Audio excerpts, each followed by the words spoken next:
ಈ ರಾಜ್ಯದ ಮುಖ್ಯಮಂತ್ರಿಗಳಾಗಿ ಸನ್ಮಾನ್ಯ ಸಿದ್ದರಾಮಯ್ಯನವರು ಮೇ 20ನೇ ತಾರೀಕು ಪ್ರಮಾಣ ವಚನವನ್ನು ಸ್ವೀಕಾರ ಮಾಡಿದರು. ಇವತ್ತು ನಾನು ತಮ್ಮ ಮುಂದೆ ಕೆಲವು ಅಂಕಿಅಂಶಗಳನ್ನು ತಿಳಿಸೋದಕ್ಕೆ ಬಯಸ್ತೇನೆ. 2023-24ರಲ್ಲಿ ಮಾನ್ಯ ಸಿದ್ದರಾಮಯ್ಯನವರು ಆಯವ್ಯಯವನ್ನು ಮಂಡನೆ ಮಾಡ್ತಾರೆ. 14ನೇ ಆಯವ್ಯಯವನ್ನು 23-24ರಲ್ಲಿ ಮಂಡನೆ ಮಾಡ್ತಾರೆ. ಅವತ್ತು 3,27,00,000 ರೂಪಾಯಿ ಅಂದಾಜನ್ನ ರಾಜ್ಯದ ಜನತೆಯ ಮುಂದೆ ಇಡ್ತಾರೆ. ಮತ್ತೆ 24-25ರಲ್ಲಿ 3,71,00,000 ಆಯವ್ಯಯವನ್ನು ಮಂಡನೆ ಮಾಡ್ತಾರೆ. 16ನೇ ಬಜೆಟ್ 25-26ರಲ್ಲಿ 4,09,00,000 ಆಯವ್ಯಯನ ಮಂಡನೆ ಮಾಡ್ತಾರೆ.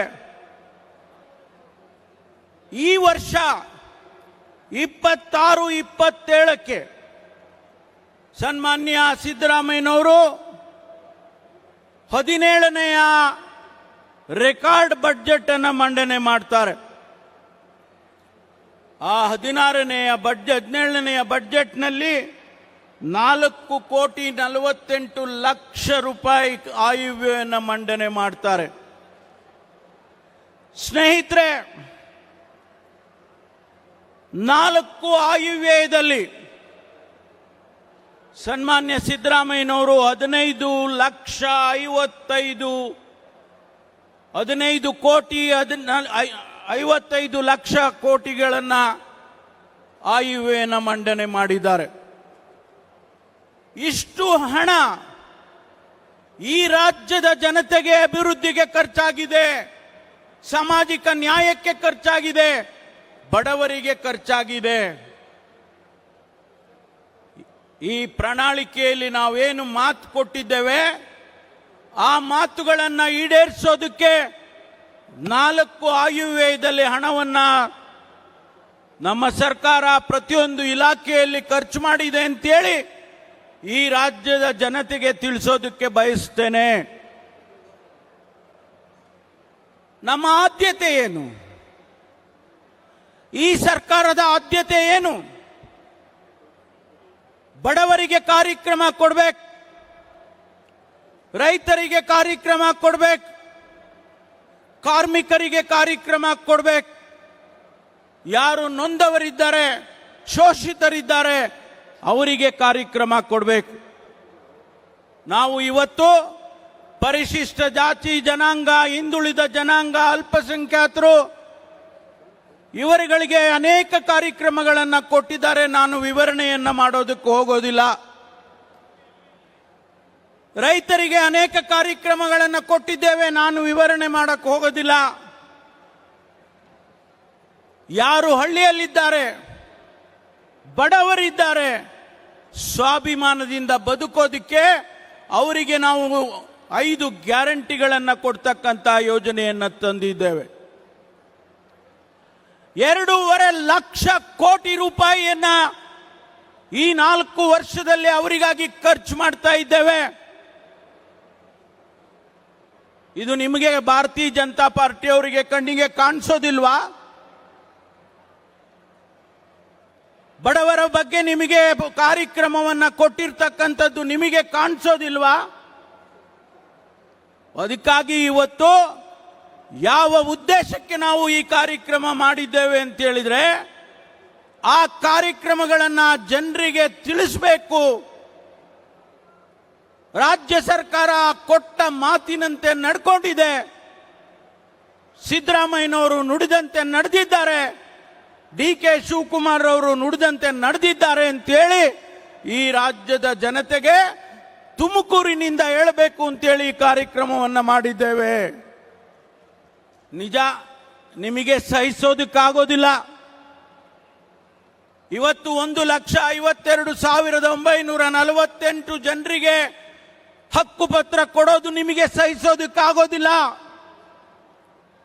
16 ವರ್ಷದಿಂದ ಅವರಿಗೆ ಯಾವುದೇ ಹಕ್ಕುಪತ್ರಗಳಿಲ್ಲ, ನನ್ನದು ಅನ್ನೋದಕ್ಕೆ ಯಾವುದೇ ಅವರಿಗೆ ಹಕ್ಕುಪತ್ರಗಳು ಇಲ್ಲ, ಕಾಗದ ಪತ್ರಗಳು ಇಲ್ಲ ಅಂದಾಗ ಅದನ್ನ ಇವತ್ತು ಮಾಡಿದ್ರೆ ಸ್ವಾಭಾವಿಕವಾಗಿ ನಿಮಗೆ ಸಹಿಸೋದಕ್ಕಾಗೋದಿಲ್ಲ.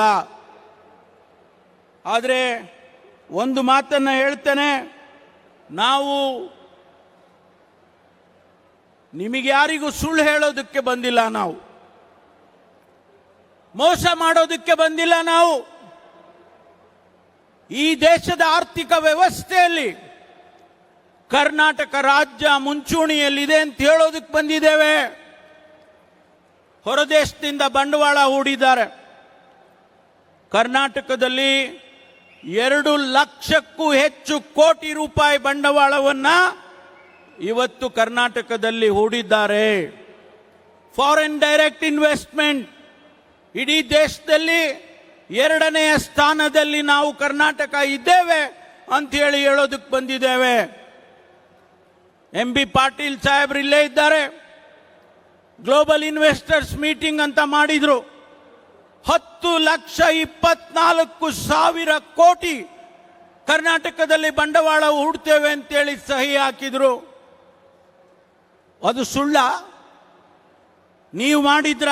ಭಾರತೀಯ ಜನತಾ ಪಾರ್ಟಿ ಆಡಳಿತದಲ್ಲಿ ಅದನ್ನ ಮಾಡಿದ್ರ? ಇವತ್ತು ಕರ್ನಾಟಕಕ್ಕೆ ಪ್ರತಿಯೊಬ್ಬರೂ ಕೂಡ ಹೊರದೇಶದಿಂದ ಇರಬಹುದು, ಹೊರ ರಾಜ್ಯದಿಂದ ಇರಬಹುದು, ಬಂಡವಾಳವನ್ನು ಹೂಡೋದಕ್ಕೆ ಬರ್ತಾ ಇದ್ದಾರೆ ಅಂತ ಹೇಳಿದ್ರೆ ಸರಿಯಾದ ಆಡಳಿತ ಇಲ್ಲದೆ ಇದ್ರೆ ಬರ್ತಾರ? ಸರಿಯಾದ ರಾಜಕೀಯ ಇಚ್ಛಾಶಕ್ತಿ ಇಲ್ಲದೆ ಇದ್ರೆ ಬರ್ತಾರ? ಭಾರತೀಯ ಜನತಾ ಪಾರ್ಟಿಯವರು ಜನ ಸಮುದಾಯಕ್ಕೆ ಇದಕ್ಕೆ ಉತ್ತರ ಕೊಡಬೇಕಾಗ್ತದೆ. ಬರೀ ಟೀಕೆ ಟಿಪ್ಪಣಿಯನ್ನ ಮಾಡಿದ್ರೆ ಸಾಲದು, ಇದಕ್ಕೆ ಉತ್ತರವನ್ನು ನೀವು ಕೊಡಬೇಕು ಜನರಿಗೆ. ಇವತ್ತು ಇನ್ನು 2 ವರ್ಷಗಳಿದ್ದಾವೆ. ಸ್ನೇಹಿತರೆ, ನಾನು ಅನೇಕ ವಿಚಾರಗಳನ್ನು ಮಾತನಾಡಬಹುದು, ಆದರೆ ಸಮಯ ಇಲ್ಲ. ಜನ ಇನ್ನೂ ಕೂಡ ಈಗಾಗಲೇ ಅವರೆಲ್ಲ ಊಟಕ್ಕೆ ಹೊರಟಿದ್ದಾರೆ, ಹೆಚ್ಚಿಗೆ ಸಮಯ ತಗೊಳ್ಳೋದಿಲ್ಲ. ಉಪಮುಖ್ಯಮಂತ್ರಿಗಳು, ಮುಖ್ಯಮಂತ್ರಿಗಳು ಮಾತನಾಡಬೇಕಾಗಿದೆ. ತುಮಕೂರು ಜಿಲ್ಲೆಯಲ್ಲಿ ಇವತ್ತು ಅಭಿವೃದ್ಧಿ ಪರ್ವ ನಡೀತಾ ಇದೆ. ಕಳೆದ 3 ವರ್ಷದಲ್ಲಿ ಅನೇಕ ಯೋಜನೆಗಳನ್ನ, ಕಾರ್ಯಕ್ರಮಗಳನ್ನ ಮಾಡ್ತಾ ಇದ್ದೇವೆ. ಇದು ಮಾನ್ಯ ಮುಖ್ಯಮಂತ್ರಿಗಳಿಗೆ ಇದು 4ನೇ ಬಹುದೊಡ್ಡ ಕಾರ್ಯಕ್ರಮ. ಈಗಾಗಲೇ 3 ಬಾರಿ ನಮ್ಮ ಜಿಲ್ಲೆಗೆ ಬಂದು ಹೋಗಿದ್ದಾರೆ. ನಾನು ಅವರಿಗೆ ಅಭಿನಂದನೆಯನ್ನ ಹೇಳೋದಕ್ಕೆ ಬಯಸ್ತೇನೆ. 2013ರಲ್ಲಿ 2014ರಲ್ಲಿ ಒಬ್ಬ ರಾಜ್ಯದ ಮುಖ್ಯಮಂತ್ರಿಯಾಗಿ 13,500 ಕೋಟಿ ರೂಪಾಯಿ ಎತ್ತಿನೊಳೆ ಯೋಜನೆ ಅಡಿಯಲ್ಲಿ ಹಾಕಿದ್ರು. ಮೊದಲನೇ ಹಂತದ ಯೋಜನೆಯನ್ನ 24ರಲ್ಲಿ ಉದ್ಘಾಟನೆಯನ್ನ ಮಾಡಿದ್ರು ಮುಖ್ಯಮಂತ್ರಿಗಳು, ಉಪಮುಖ್ಯಮಂತ್ರಿಗಳು. ಇವತ್ತು ಆ ಕಾರ್ಯಕ್ರಮ ನಡೀತಾ ಇದೆ. ಮಾನ್ಯ ಉಪಮುಖ್ಯಮಂತ್ರಿಗಳು ಇರಿಗೇಷನ್ ನೀರಾವರಿ ಸಚಿವರು ಕೂಡ ಆಗಿದ್ದಾರೆ. ನನಗೆ ವಿಶ್ವಾಸ ಇದೆ, ಅವರು ಒಂದು ಕಡೆ ಹೇಳಿದ್ದಾರೆ, ನಾವು ಮುಂದಿನ ಈ ವರ್ಷದ ಜೂನ್ ಜುಲೈಯಲ್ಲಿ ತುಮಕೂರಿಗೆ ನೀರನ್ನ ತರ್ತೇವೆ ಎನ್ನುವಂತ ಮಾತನ್ನ ಮಾನ್ಯ ಉಪಮುಖ್ಯಮಂತ್ರಿಗಳು ನೀರಾವರಿ ಸಚಿವರಾಗಿ ಹೇಳಿದ್ದಾರೆ. ನಾನು ಅವರಿಗೆ ವಿಶೇಷ ಅಭಿನಂದನೆಯನ್ನು ಸಲ್ಲಿಸೋದಕ್ಕೆ ಬಯಸ್ತೇನೆ. ತುಮಕೂರು ಜಿಲ್ಲೆ, ಕೋಲಾರ ಜಿಲ್ಲೆ, ಚಿಕ್ಕಬಳ್ಳಾಪುರ ಜಿಲ್ಲೆಗೆ ಕುಡಿಯುವ ನೀರಿನ ಯೋಜನೆ ಆದಷ್ಟು ಶೀಘ್ರವಾಗಿ ಕಾರ್ಯಗತ ಆಗಬೇಕು ಅಂತೇಳಿ ನಾನು ಕೂಡ ಅವರಲ್ಲಿ ವಿನಂತಿಯನ್ನು ಮಾಡಿಕೊಳ್ತೇನೆ. ಸ್ನೇಹಿತರೆ, ನಮ್ಮ ಜಿಲ್ಲೆ ತುಮಕೂರು ಬೆಂಗಳೂರಿಗೆ ಬಹಳ ಹತ್ತಿರದಲ್ಲಿ ಇರ್ತಕ್ಕಂಥದ್ದು. ಕೇವಲ 60 ಕಿಲೋಮೀಟರ್ ಇರ್ತಕ್ಕಂಥ ಈ ತುಮಕೂರನ್ನ ಬೆಂಗಳೂರಿನ ಒಂದು ಭಾಗ ಆಗಿ ಮಾಡಬೇಕು ಅಂತೇಳಿ ನಾನು ಒತ್ತಾಯ ಮಾಡ್ತೇನೆ. ಯಾವ ರೀತಿಯಲ್ಲಿ ರಾಮನಗರವನ್ನ, ಬಿಡದಿಯನ್ನ ಮಾನ್ಯ ಉಪಮುಖ್ಯಮಂತ್ರಿಗಳು ಬೆಂಗಳೂರು ದಕ್ಷಿಣ ಅಂತೇಳಿ ಮಾಡಿದ್ದಾರೆ, ಅದೇ ರೀತಿಯಲ್ಲಿ ತುಮಕೂರನ್ನ ಬೆಂಗಳೂರಿನ ಉತ್ತರ, ಬೆಂಗಳೂರು ನಾರ್ತ್ ಅಂತೇಳಿ ಘೋಷಣೆ ಮಾಡಬೇಕು ಅಂತೇಳಿ ನಾನು ವಿನಂತಿಯನ್ನ ಮಾಡಿಕೊಳ್ತೇನೆ. ಈಗಾಗಲೇ ತುಮಕೂರಿಗೆ ಮೆಟ್ರೋ ರೈಲನ್ನು ತರೋದಕ್ಕೆ ಯೋಜನೆಯನ್ನು ಸಿದ್ಧ ಮಾಡಿದ್ದೇವೆ. ಮಾನ್ಯ ಮುಖ್ಯಮಂತ್ರಿಗಳು ಬಜೆಟ್ನಲ್ಲಿ ಹೇಳಿದರು, ಯೋಜನೆಯನ್ನು ಸಿದ್ಧ ಮಾಡೋದಕ್ಕೆ ಮಾಡಿ ಅಂತಕ್ಕಂಥ ಮಾತನ್ನ ಯೋಜನೆ ಬಜೆಟ್ನಲ್ಲಿ ಹೇಳಿದರು. ಅದರಂತೆ ಇವತ್ತು ಯೋಜನೆ ಸಿದ್ಧವಾಗಿದೆ. ಅದನ್ನು ಕೂಡ ಮಾನ್ಯ ಉಪಮುಖ್ಯಮಂತ್ರಿಗಳು ಅವರ ಖಾತೆಗೆ ಬರ್ತದೆ. ಅವರು ಮತ್ತು ಮುಖ್ಯಮಂತ್ರಿಗಳು ಅದನ್ನು ಸಾಕಾರ ಮಾಡಿಕೊಡ್ಬೇಕು ಅಂತೇಳಿ ನಾನು ಅವರಿಗೆ ಈ ಸಂದರ್ಭದಲ್ಲಿ ವಿನಂತಿಯನ್ನು ಮಾಡೋದಕ್ಕೆ ಬಯಸ್ತೇನೆ. ಸ್ನೇಹಿತರೆ, ಅನೇಕ ವಿಚಾರಗಳಿದ್ದಾವೆ, ಆದರೆ ಸಮಯದ ಅಭಾವದಿಂದ ನಾನು ಹೆಚ್ಚು ಮಾತನಾಡದೆ. ಇವತ್ತು ತಾವೆಲ್ಲರೂ ಕೂಡ ಒಂದು ಐತಿಹಾಸಿಕವಾದಂತಹ ಸಮಾರಂಭ ಇದು. ಗಿನ್ನಿಸ್ ದಾಖಲೆಯನ್ನು ಮಾಡಿರ್ತಕ್ಕಂತಹ ಸಮಾರಂಭ ಇದು. ಗಿನ್ನಿಸ್ ಅಧಿಕಾರಿಗಳು ಲಂಡನ್ನಿಂದ ಬಂದು ಇವತ್ತು ಮುಖ್ಯಮಂತ್ರಿಗಳಿಗೆ ಸರ್ಟಿಫಿಕೇಟ್ ಅನ್ನು ಕೊಟ್ಟಿದ್ದಾರೆ. 23,000 ಜನರಿಗೆ ಹಕ್ಕುಪತ್ರವನ್ನು ಒಂದೇ ಸೂರಿನ ಅಡಿಯಲ್ಲಿ ಕೊಡ್ತಾ ಇದ್ದೇವೆ ಅಂತೇಳಿ ಅವರು ಇವತ್ತು ಗಿನ್ನಿಸ್ ದಾಖಲೆಯ ಸರ್ಟಿಫಿಕೇಟ್ ಅನ್ನ ಮಾನ್ಯ ಮುಖ್ಯಮಂತ್ರಿಗಳಿಗೆ, ಜಿಲ್ಲಾಧಿಕಾರಿಗಳಿಗೆ ಕೊಟ್ಟಿದ್ದಾರೆ.